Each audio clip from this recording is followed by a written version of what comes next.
In China, a young woman is having open heart surgery. But it's unlike anything you'll see in the West. She's still conscious. Because instead of a general anaesthetic, this 21st century surgical team are using a 2,000-year-old method of controlling pain. Acupuncture. Millions of us now believe that this simple needle has extraordinary powers.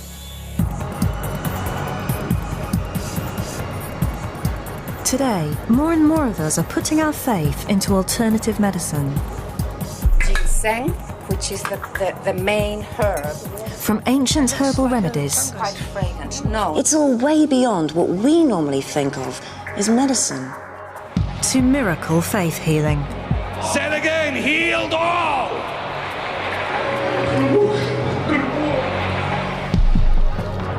And acupuncture. Ow.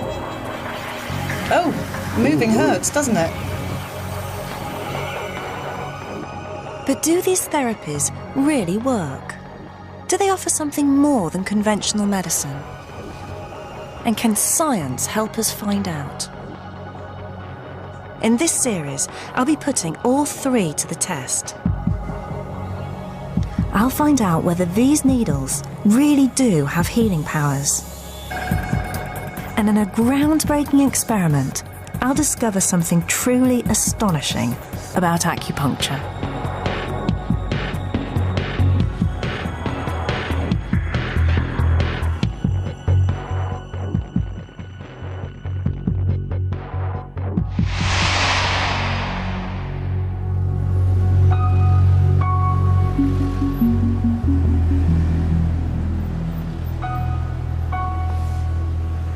All over the UK, acupuncture is booming. This ancient Chinese treatment is now one of the most popular of all alternative therapies. It's even taking hold within the NHS. Now, nearly 1 million of us use it every year, and it's growing fast. There are clinics all over the place. Now, here in Chinatown, that's not so surprising. But it's happening all over the country.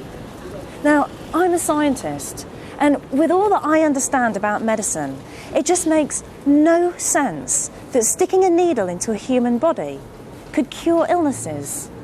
And yet, millions of people are convinced that acupuncture works where conventional medicines fail. 19-year-old Joanna Hughes believes acupuncture has transformed her life. For nearly a year, she suffered from ME, a condition that left her bedridden. We will do something to help you.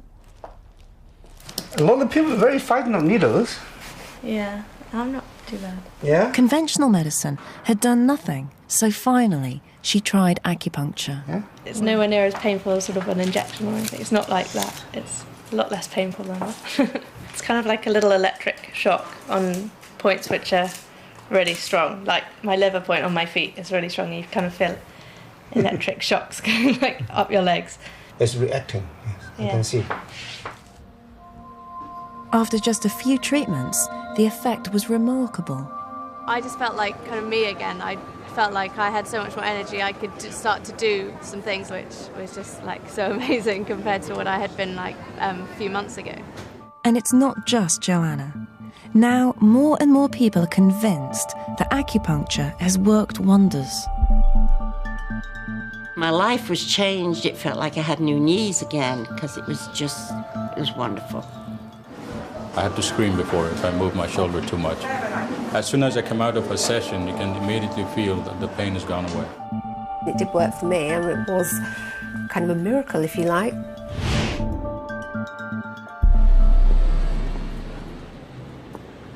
But it's all based on a very different view of the body.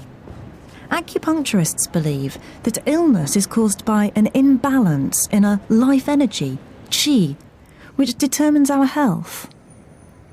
The qi, the energy, flows through the whole body. So acupuncture really is manipulation or unblocking or relieving the energy So what does Professor May make of my life energy? What can you tell me about what's going on in my body by looking at my tongue? From your tongue, the coating and the colour, I know what's happening to different organs of your body. Maybe show me your tongue. Ah, yes. Well, your tongue is rather red at the tip here, and I think you suffer from circulation problems. And is that right? No, I don't think I do. No? But the tip of the tongue represents the heart. Yes? So I will look at the heart meridian, see if you have any pain along your heart meridian or any dysfunction in your heart. As a scientist, I found Professor May's explanation of how the body works extraordinary. What I'm really struggling with is that it's just all so alien. It's not just the needles, the language, the ideas, even the diagnosis. And it just bears no relation to science. And yet, so many people are convinced that it's working for them. So I have to find out whether it really is.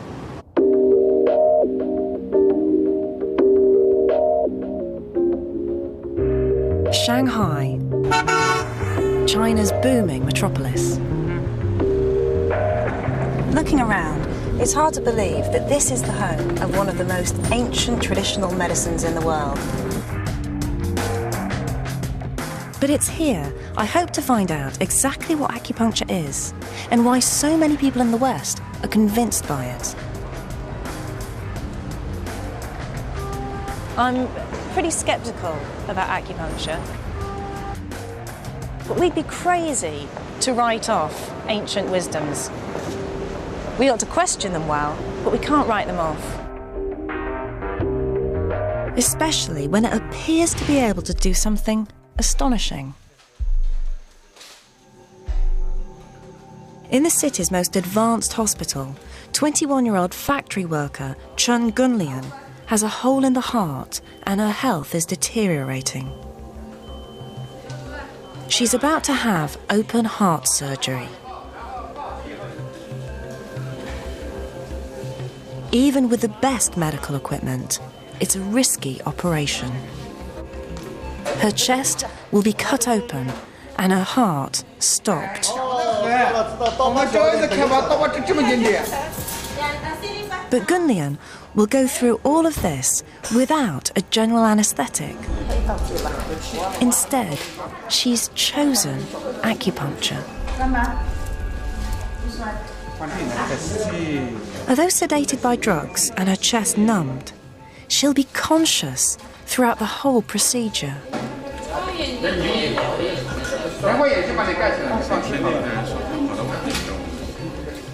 The doctors stimulate the needles using an electrical current.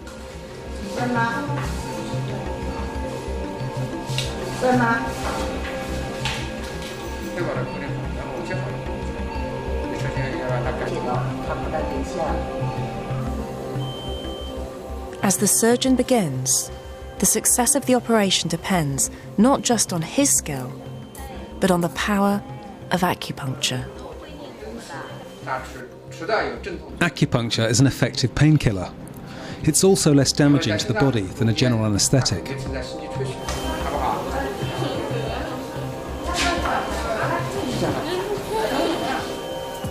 It seems incredible, but Gunlian's doctors have done more than 300 similar operations. What could possibly explain what's going on?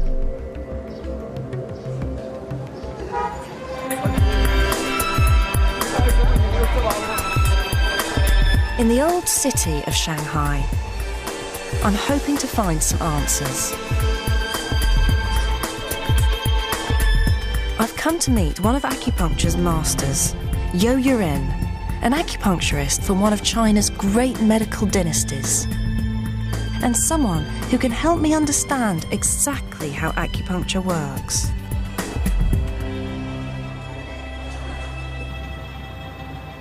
I've been feeling a bit run down, so he begins by feeling my pulse and looking at my tongue. One of his patients, Fred Wei, translates for him. He says the top of your tongue's condition is very good. It's very red. Very red. Yes. Good, and that's good. That's good. 那考虑问题出现这个我叫心火比较狂热。 He says basically you think too much. He's probably right. And that's why he says your inner heat is actually quite a lot of inner heat. A lot of inner heat. Because you think of too many problems and things like that. But the most importantly, he says to basically take control of your personal life and maintain the balance. So don't work so long. Yes. Sleep more. Yes. Relax more. Yes. And think less. Yes. I've known for a long time that's what I should do. But that's very good. That's me. Well, all of that is true about me. But you could say that about just about everyone I know. At Yo Yuren's clinic, the patients are put through a series of bizarre procedures.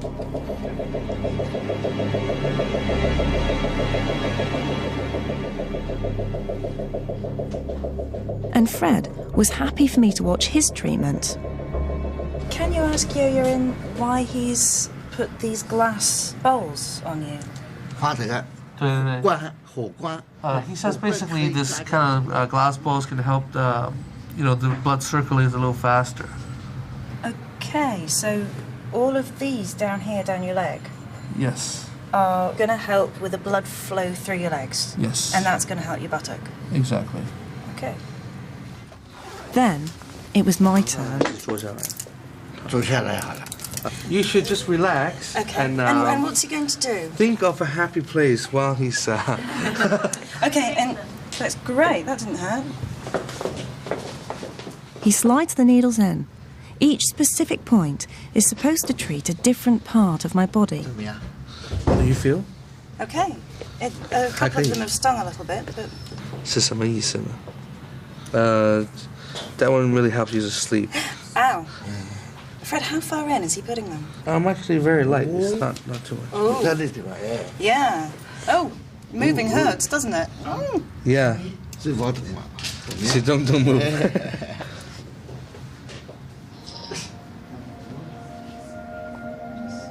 Well, it's quite nice to lie down, but I can't say I'm feeling anything special.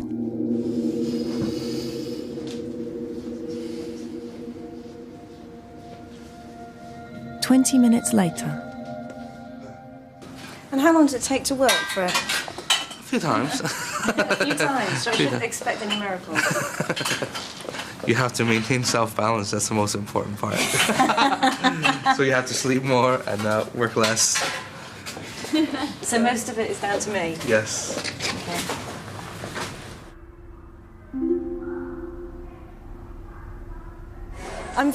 Everything's feeling really tingly, and I'm feeling slightly spaced. And I guess that's probably from having needles stuck into me. And whether that's a good thing or not, I have no idea.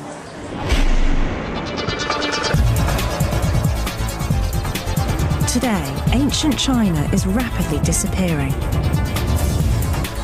Yet remarkably, acupuncture has found a place in the modern world. I'd like to know just how it's adapted to the demands of modern medicine. Here, in this hospital, doctors are using conventional medicine and acupuncture side by side. So patients get to choose which kind of treatment they're going to have. Doctors here claim they use it for sound medical reasons, not just to keep a tradition alive. And what was wrong with him? Okay, so for pain, acupuncture. Yeah. For a problem with an organ, Western medicine. And if that doesn't work, then acupuncture. Yes. Okay. Yes. But sometimes when you use Western medicine, they have a very big side effect. So they will say, yeah, you can accept some acupuncture treatment. Okay. Use a little dose of Western medicine and accept acupuncture. Oh, so use a small amount of Western medicine. Yes. And acupuncture treatment to help to increase the effect. Yes. Yes. And that reduces the side effects of the Western medicine. Yes. Okay. Doctors here claim that acupuncture can treat just about every illness. and people come from all over the world to seek a cure. I went to my doctor in Houston. I had a pain in my shoulder. It's been like that for about 6 months. First he gave me steroids, didn't really get better. So he said, you're going to China, why didn't you try acupuncture? And as soon as I come out of a session, you can immediately feel that the pain has gone away. I had a virus attack, and half of my face was paralyzed. And someone recommended Dr. Lee to me, so I came here after 5 treatments, and I was fine. I'm here to stop smoking. I have high cholesterol is what I have, and if I continue to smoke, I could have either a heart attack or a stroke. So, you know, both health reasons and, you know, my own moral reasons to stop. That one hurt. Sorry. It's time for the needles to come out. If they're working, she should feel sick when she smokes. Oh, you want me to try? Does he want me to try to smoke? In here, it's okay to light up? Okay.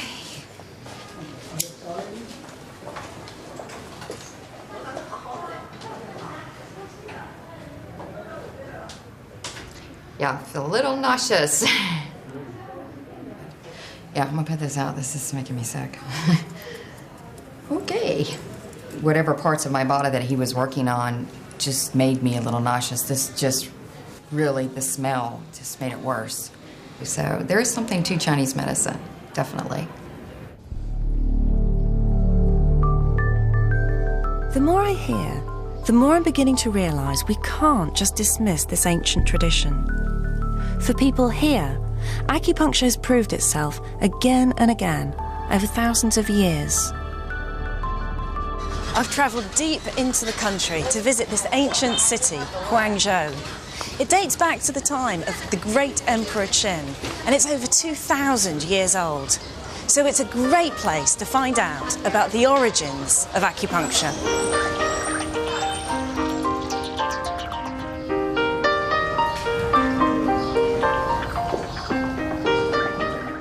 Yo Yuren has invited me to a museum dedicated to acupuncture. The earliest needles look more like instruments of torture.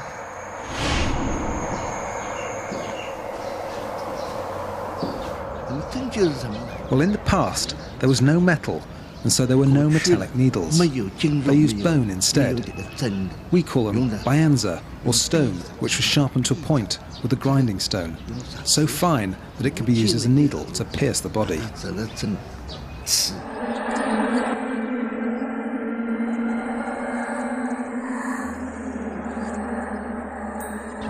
So why did people start to stick needles into other people?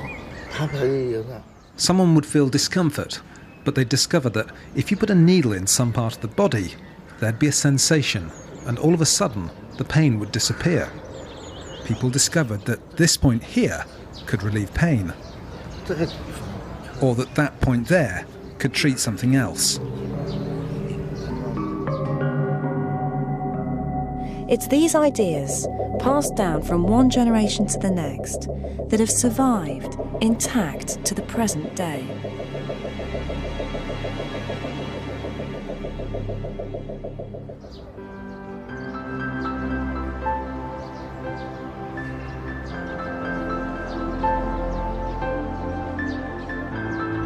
Acupuncture is so deeply rooted in the medicine here, hardly anyone questions whether it works. You know, if everybody in a culture believes that something's going to work, then it's much more likely to work. And we know that about medicine. If people believe something's going to work, it makes a big difference. It's more likely to have an effect.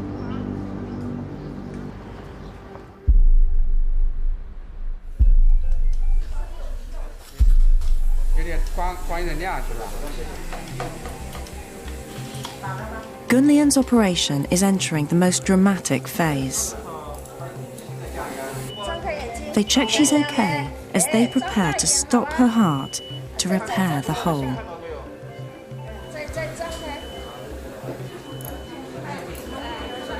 It seems amazing to me that acupuncture is even considered for such a life-threatening operation.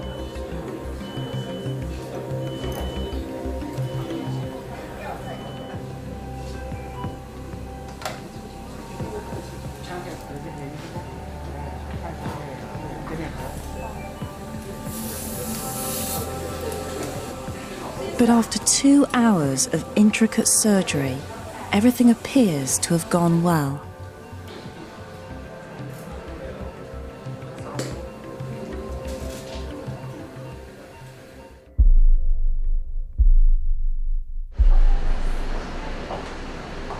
Remarkably, just 2 days after the operation, Gunlian is sitting up in bed, telling her sister the story. Her memories are still vivid. I remember the doctor stuck a needle into my hand and felt my pulse. Then he put another needle in here and here near my vein. Then my whole body started to tremble. When the scalpel started to cut the bone, I could hear it all. But I didn't feel any pain, not a thing. The speed of Gunlian's recovery is impressive. Just a week after the operation, she's ready to check out. And there's one other benefit to the acupuncture. The bill is 1/3 of the cost of an operation with general anaesthetic.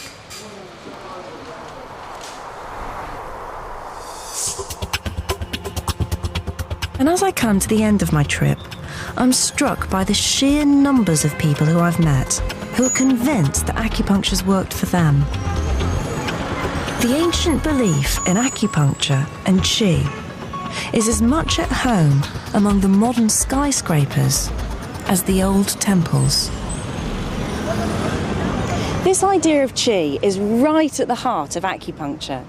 The Chinese see it as a universal energy that flows around the world and inside every one of us. So it's right at the heart of the culture. These Shaolin monks believe that controlling their qi allows them to perform remarkable feats.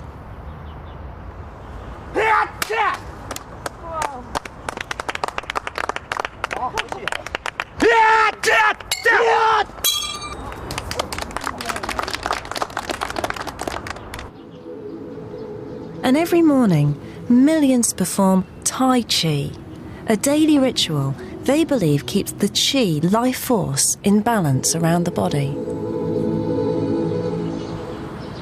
I think in the West, we often see bodies as machines, and when one bit goes wrong, we think we have to fix that one bit. With acupuncture, the Chinese see the body as a whole system, and so instead of just trying to fix the bit that's gone wrong, they try to readjust the balances in our whole body.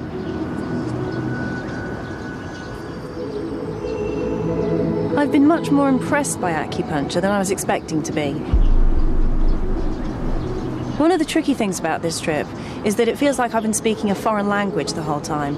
And I don't mean Chinese English, I mean Western medical view and the ideas of qi and meridians. A lot of scientists coming here might say they need more evidence, and I need more evidence, but I've seen enough to make me believe it's really worth trying to explore it more. So, as I head home, I'm eager to find out what science has to say about acupuncture.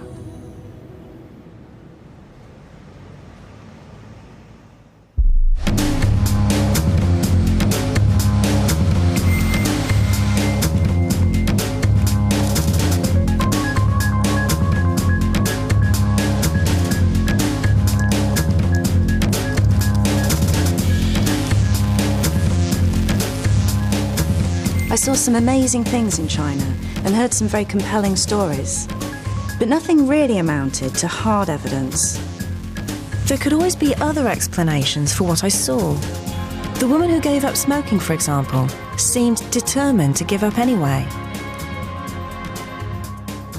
So, is there any objective scientific research into acupuncture? Just one website has 9,000 scientific papers and 661 trials. But sheer numbers of trials don't mean much unless they've been properly conducted.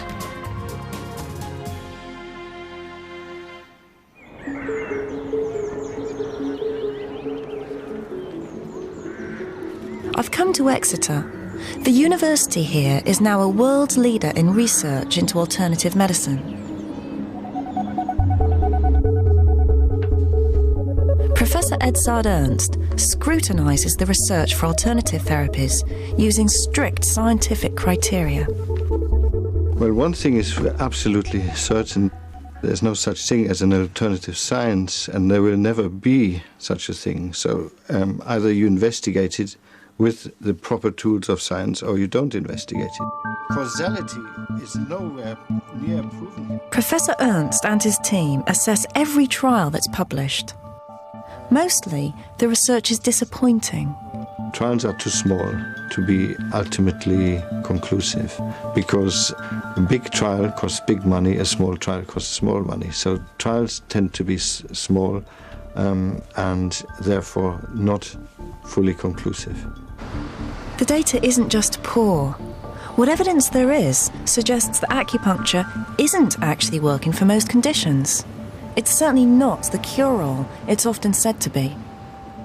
Some people claim, for instance, that acupuncture can help with addictions like smoking, or with weight loss, or even with infertility. But when these claims have been put to the test, acupuncture hasn't been shown to work. But intriguingly, there was one trial that stood out above the others. It was bigger and more scientifically rigorous than the rest. And it was testing a condition that affects millions of us here in the UK.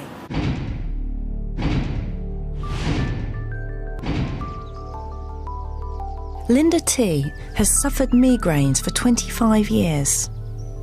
A couple of times a month, they'd strike, throwing her family life into chaos. My eyesight goes, and it goes like all jagged, and you get blind spots. And then usually within about an hour, I'll start to feel sick and get a real pounding headache, and it's just like unrelenting, it's just horrendous.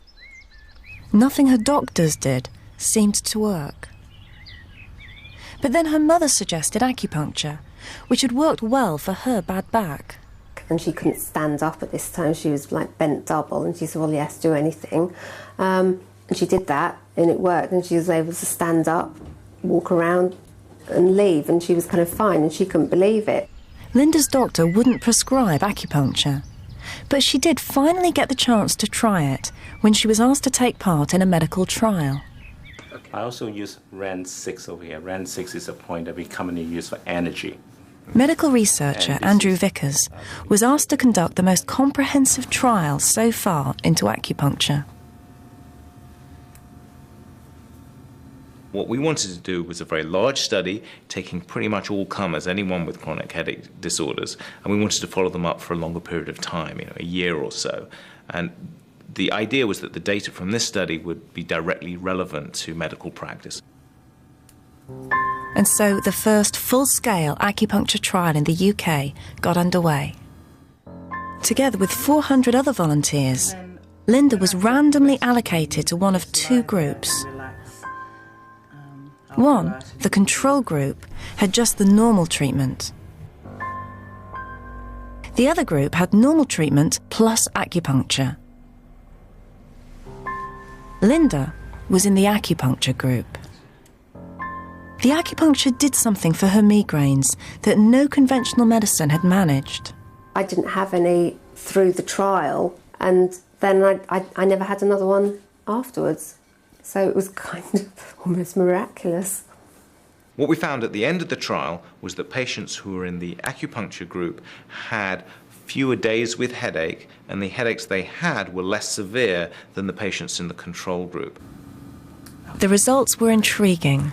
Here at last was a large-scale, randomised trial that showed acupuncture might really work. It was a significant step forward. But there's something that's still troubling me.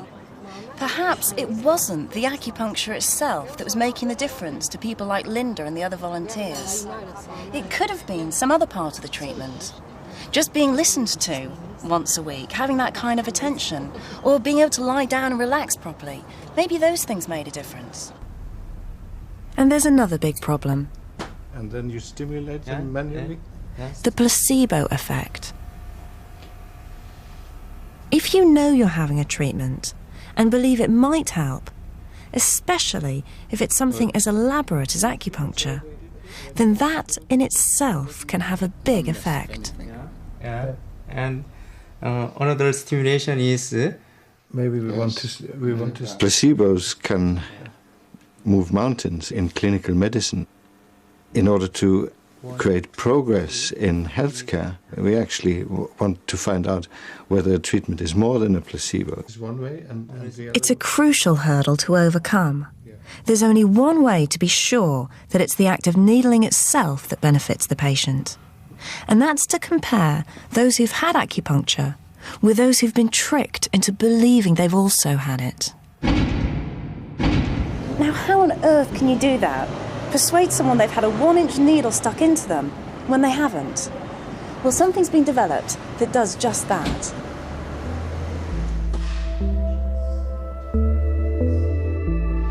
I've come to see Mike Cummings, a medical doctor, as well as one of the country's most prominent acupuncturists.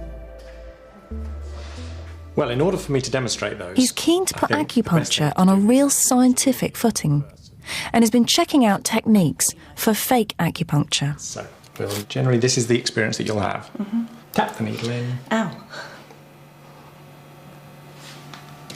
And then gently insert. Okay, I felt the spike, which hurt a bit. And when you pushed in and I didn't feel much, I just felt the spike really. Okay, so that's the real thing. So that's the real thing. So now I have to try and convince you somehow that I've done that type of procedure. This looks exactly like the needle I just put in your hand. Yet this one, rather like a stage dagger, actually disappears into the shaft of the needle. So when you insert it, it looks for all the world like it's gone in, but it's actually blunt and it hasn't penetrated your skin at all. Okay, we'll try it out. Pop that in there. And then we can tap it in the same way. That's convincing. And then we twiddle and push. To be honest, that is more convincing than the actual real acupuncture. That feels more like a needle going in and looks more like a needle going in. That's probably because the blunt end on the skin is still feeling quite sharp. I would believe I'd had acupuncture. Do you think it's in you? I don't, because you showed me how it worked, but I would have done. Well, that was pretty convincing. And for me, it represents quite a big step forward, because if you're able to have a believable sham acupuncture, it means you can put real acupuncture to the test properly and see whether it's the needling itself that's really having an effect. And what's more, I know of a team who've managed to do exactly that. I've come to the United States because a full-scale trial here has, for the first time, tested real acupuncture against sham acupuncture.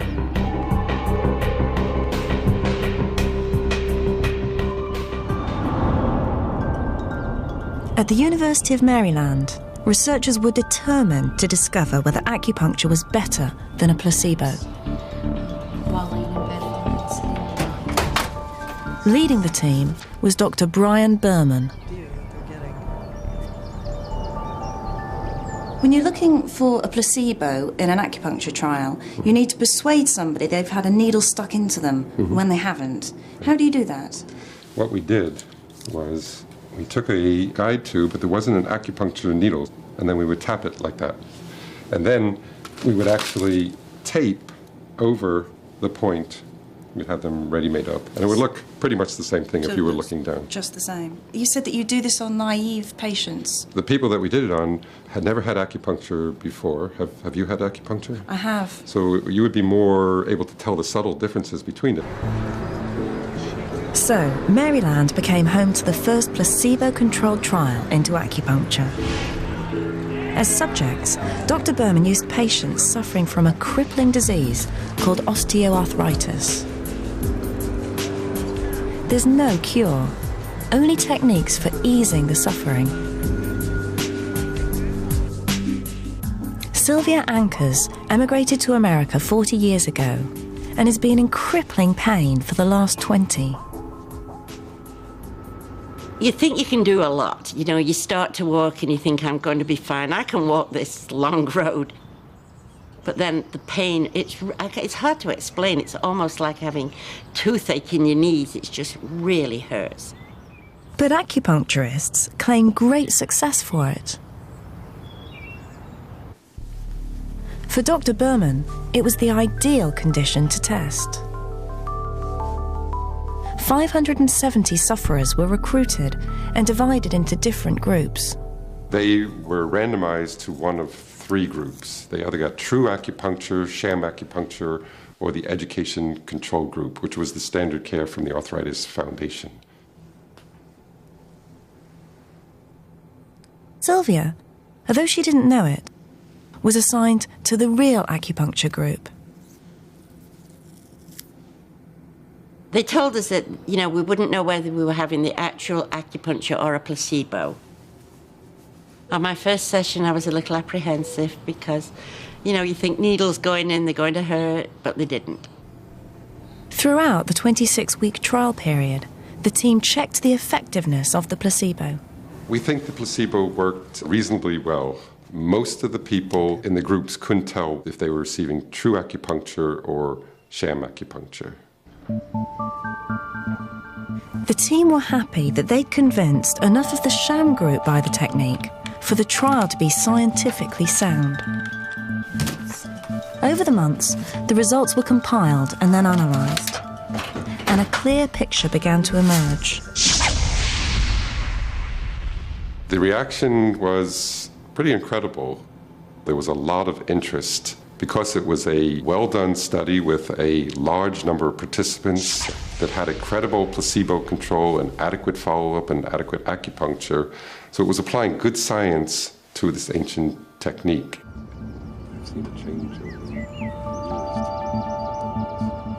The results were to cause a sensation.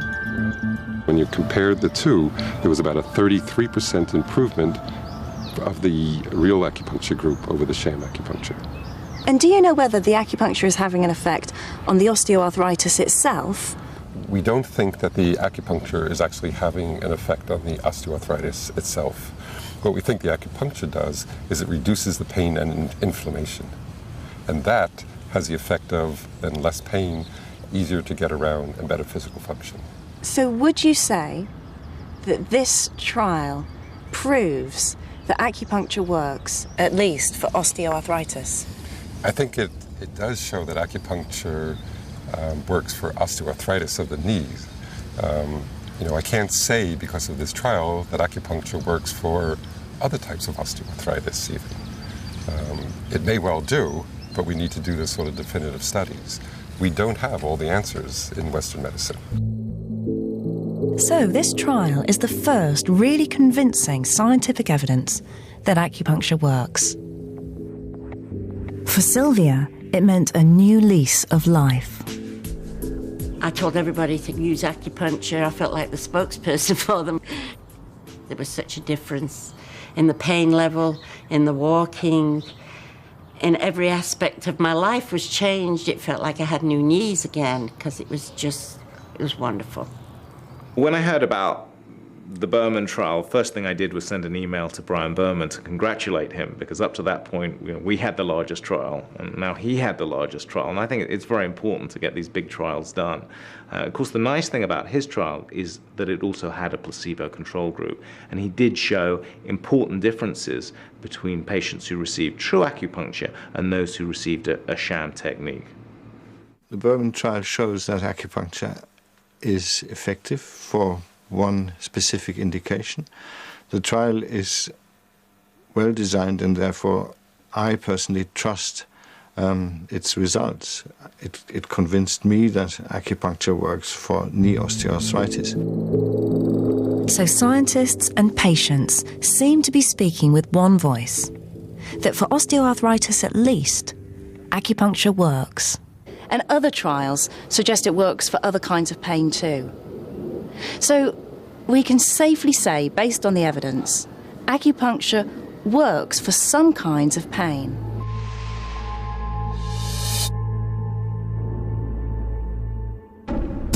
I'm quite surprised. I found evidence that acupuncture can work. Something I hadn't expected when I started this investigation.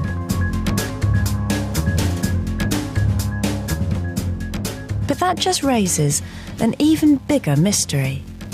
Because so far, there's no proof that needling has any measurable biological effect on the body. So, how can it be treating pain?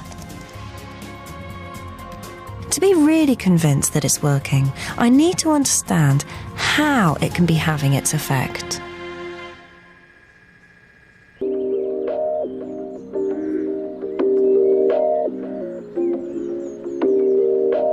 A friend of mine, Mark Lithgow, might be able to help. As a neuroscientist, he's been trying to understand just what pain is. Pain research is a very new area. Just understanding the areas, how they connect together, is really just emerging. But modern scientific equipment, like the MRI scanner, has provided insights. 15 years ago, it was not possible to look inside someone's head. It was treated as a black box. This has revolutionised how we understand neuroscience today. Now we can actually see how the brain responds to pain. There's completely different areas that are associated with pain. You'd register that pain, and these parts of the brain towards the front would start to light up. And there's another area at the sides just here called the insular cortex, which would also light up in order for you to register that feeling of pain. So the brain may be the key to acupuncture. That was really important. If acupuncture works on pain, then it ought to affect the areas of the brain that are involved in experiencing pain. And we're going to devise an experiment to try to measure that. Now, it's hugely ambitious, because of course we've got to be scientific and rigorous and plan it really carefully. But if it does work, we could find powerful evidence that acupuncture is having a real effect on the body. I've called in some of the top people in the field to help.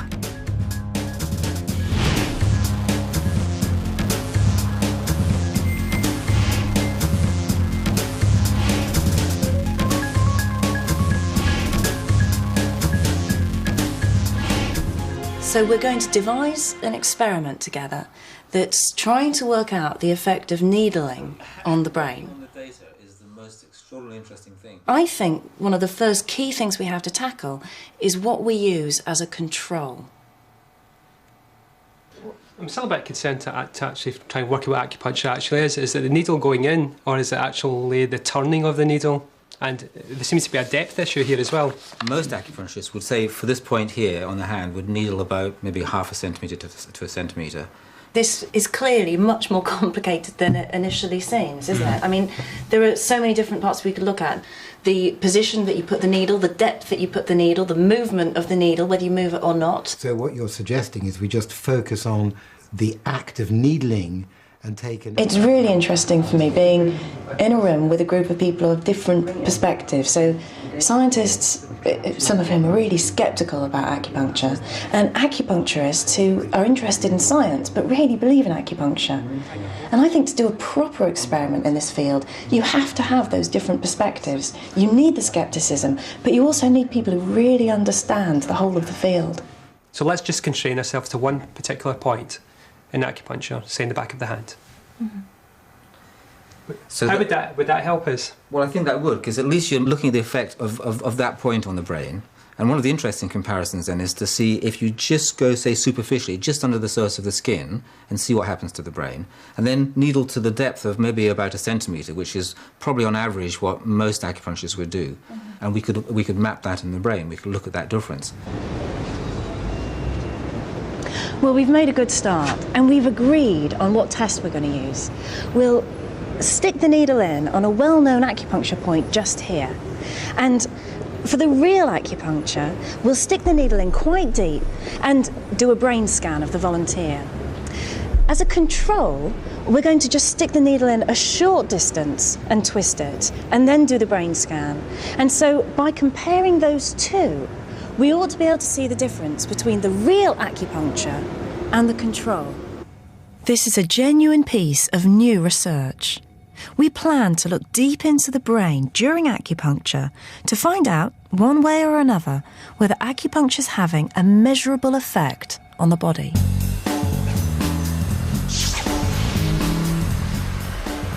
Oh, that's fantastic. 16. Now all we've got to do is set the experiment up.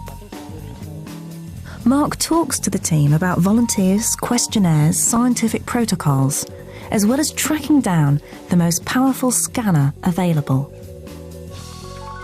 The setup was just incredible. The constant phone calls. I mean, within a few minutes of someone putting the phone down, there'd be someone else on the phone saying, "Are you sure this protocol's right? Are you sure you shouldn't do the control like this? You shouldn't change that?"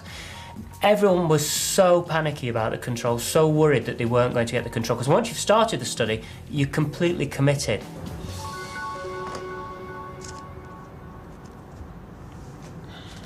The whole team are now really fired up, and the stakes are getting pretty high for everyone. The scientists are quite convinced they're not going to see anything unusual happening in the brain during acupuncture, whereas the acupuncturists are a bit worried that if they don't see anything interesting, well, it kind of undermines their whole profession. Finally, it's the big day. Hugh will lead the study and carry out the acupuncture. Aziz will scrutinise the data and analyse the results. Mark and I will be on hand to check what's going on. And we've pulled off a coup. We've persuaded the University of York to let us use their state-of-the-art scanning equipment. Now, we've come here to York to do these experiments. Why here? Well, they've got here the new generation of MRI scanners, what's called the 3 Tesla version, which is a relatively high field strength. Only a few years ago, they were what's called 1.5 Tesla, so it's doubled in field strength. So it's a hefty, big MRI scanner. Big magnet in there. The MRI takes stills, like photographs of the brain, but we're also going to use a more advanced form of scanning. It's like perhaps having a video footage where you get a continuous stream of data, so you can actually follow someone's thoughts in real time, far closer than you can do even with the big scanners here. So using these two techniques together, we ought to be able to see deeper into the brain what's going on at a particular time when acupuncture is going on.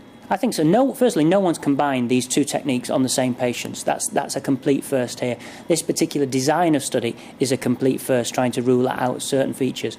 And using this field strength with this magnetic field has not been done before. So there's lots of firsts that are going on in this study. If you don't find it here, you're not going to find it anywhere. The massive magnet is powerful enough to pick up a car, so each of the volunteers has to check for anything metal on their bodies. The only thing I was worried about was metallic toenail polish. It's far enough away going from collarbones up, so that's far enough away, don't worry. We're just about to go into the room, but first of all we need to make sure... Hugh takes the volunteers through the escape drill. Once inside the MRI, they'll be locked behind a 6-inch steel door designed to seal the scanner from the Earth's magnetic field. Mechanical way of getting out. So if there's a power cut, for example... Right, this and is you're the way on it's connected. But the thing is, actually, I'm in the room with you, so... But this is part of our regular safety routine. The team are trying to detect the tiniest changes in the brain when the needles are inserted. It's very slowly. It's wonderful. CZ. Even the smallest error at this stage could invalidate the entire experiment. We've tried as hard as possible to be absolutely rigorous. So we're doing everything we know to make sure that we're really looking only at the effect of the acupuncture needle. I've got a number here for it though. We've randomised everything as much as we can. We've made sure the patients don't know what they're getting. We've even tried to not let the practitioner know, the acupuncturist know, what he's going to be doing until the last moment. 10 seconds till we rest. 3, 2, 1, start. Finally, the experiment begins.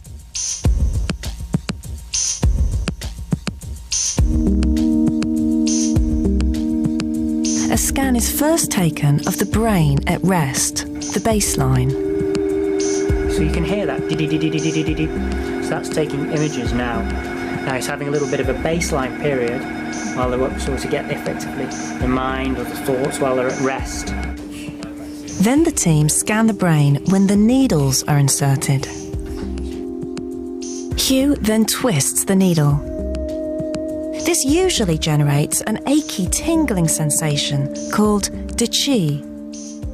When the needle is stimulated, you quite often elicit this de qi sensation, and acupuncturists often look for that. They look for a de qi sensation as part of the healing activity of the acupuncture. 3, 2, 1, start. When are we going? We're going now.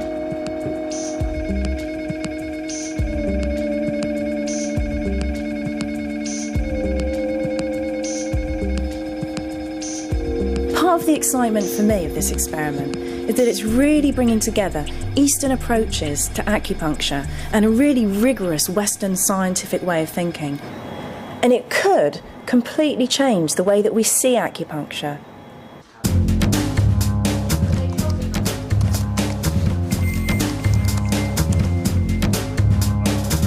Buried away in his lab at York University, Aziz begins to analyse the data.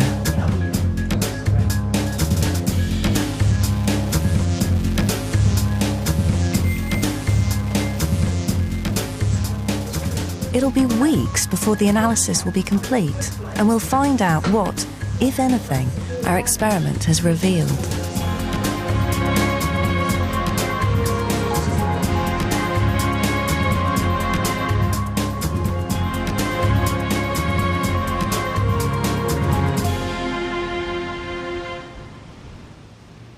At last, results day. Now, the results are looking really interesting. But Hugh, maybe you could just summarise the main findings for us really clearly. First of all, with superficial needling, we get a picture in the brain of this area lighting up, in other words, becoming activated, increased blood flow. And if you look at this brain here, this is the front of the brain here, and this is the back. And we have a cutout there, just so you can see inside better what's happening. That's no surprise. This is just the brain's normal response to the needle being lightly inserted. What we found with deep needling, if we had de qi, the de qi sensation of a needle, that's the aching sensation, what we picked up was deactivation. Areas of the brain here, further back, where we've coloured that blue.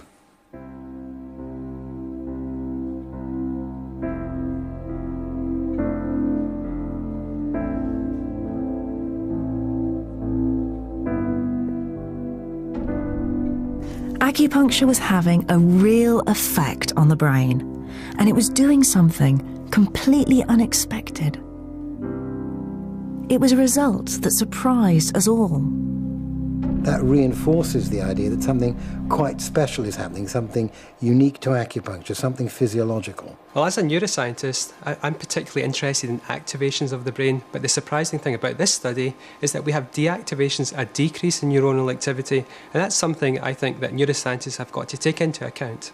Well, for me, the most extraordinary thing is, out of this whole study, is that we've got what you might call objective evidence. We've got biological correlates of acupuncture. Something's happening in the brain when you put a needle in. Different things happen with superficial and deep, and they're clearly associated with acupuncture, and it's something you can actually measure and quantify. Superficial needling. But the team was even more excited to discover where it was happening. Associated with the needling, the superficial needling, also activated these deeper structures around here The area of the brain affected by the deep needling was an area often called the limbic system. This part here was also activated, and what we know about these deeper structures is they're associated with our experience of pain. Or, yes, how we experience pain, how we modulate pain, and it's known as the pain matrix. That sounds really exciting. You're saying that the bit of the brain that helps us decide whether something's painful, the kind of threshold that we have for pain, we think perhaps is being affected by acupuncture, and so maybe that helps to explain why acupuncture can help with chronic pain. That's one hypothesis. Certainly it's a guess, and I would say it's quite a good guess, yeah. Wow, well that's quite remarkable. So, the discovery that parts of the pain matrix become less active by deep needling with De Qi is astonishing. Why? Why on earth would just that De Qi sensation, be associated with deactivations? That we don't know. But when you tie it in with the fact that acupuncturists use De Qi, does then these deactivations start to give us the key to how acupuncture works? That's what puts a smile on my face. It's just incredible, I think, the way that acupuncturists say what really matters in acupuncture is De Qi. And then here we are, you, neuroscientist, is saying, oh, we find that this amazing thing going on in the brain that we don't really understand that well, the deactivation, the being less active than normal, that only seems to happen during De Qi. And maybe that's coincidence, or maybe that's the key to something really interesting.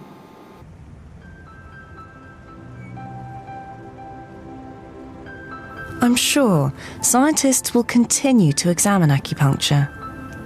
After all, huge gaps still remain in our understanding of this ancient medicine. But for me, the results of our experiment do add weight to many of the stories I've heard on my travels.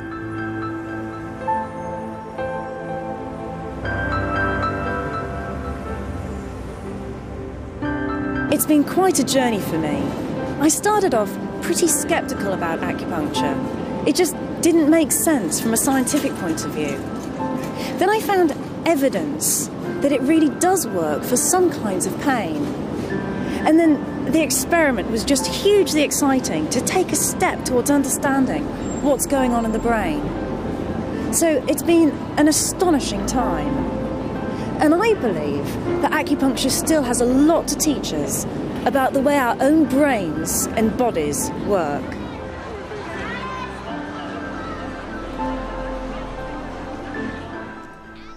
And Kathy Sykes turns her attention to healing, same time next Tuesday on BBC Two.